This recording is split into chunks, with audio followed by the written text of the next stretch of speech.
Hi, this is Aaliyah Barajas, and here are your weekly updates from Highlander Highlights. Updates from counseling. Sophomores and juniors, are you interested in attending Fresno State after high school?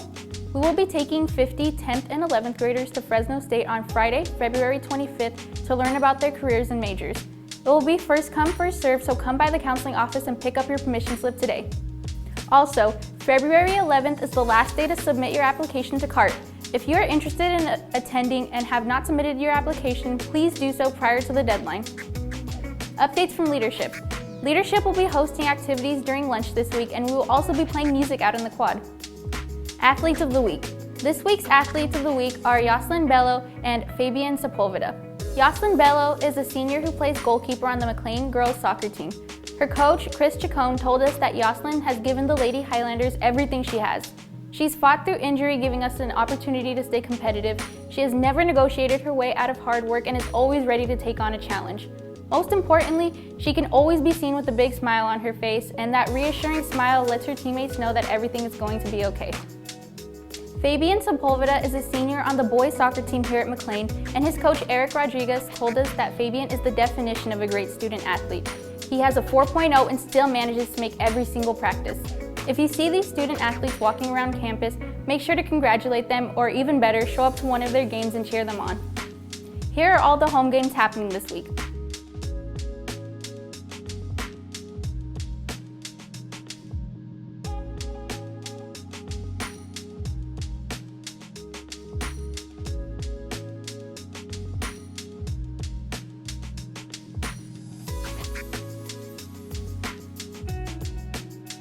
Updates from Art Venture. Did you know that we have a fully functioning, top-of-the-line production studio here in McLean?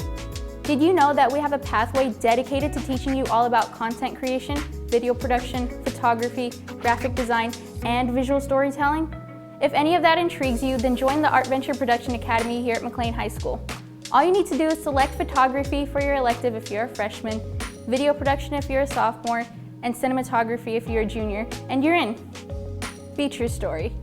This week, our feature story has to do with social media and how certain creators have their content removed for sharing their opinion or perspective on a topic.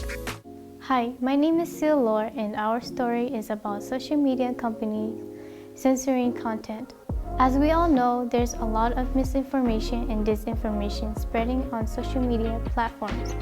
Most people can agree that certain content should obviously be censored. However, when it comes to someone's opinion or perspective, should they be able to post whatever they like?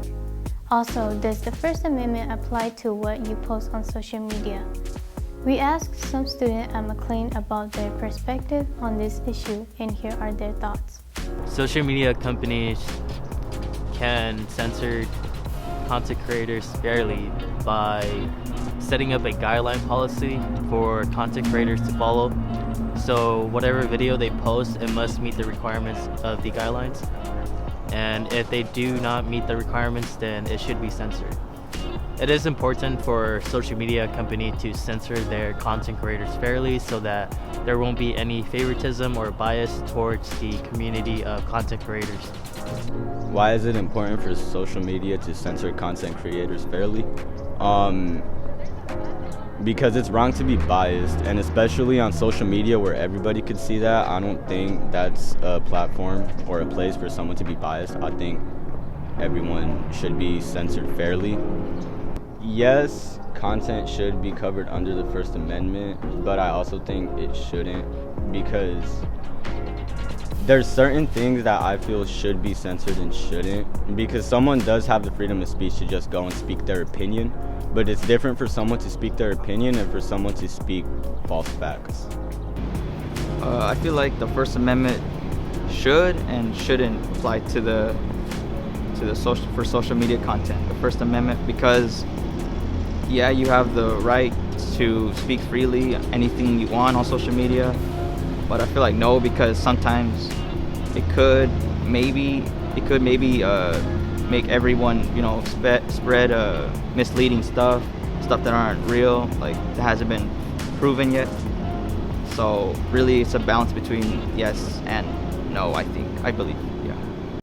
Thank you for that interesting story. This is obviously a complicated and controversial topic, so what do you guys think? Should content be removed if it is considered misleading, or should everyone have the right to share their perspective? And should the rights and protections of the First Amendment apply to social media? Thanks for watching and tune in for next week's episode of Highlander Highlights.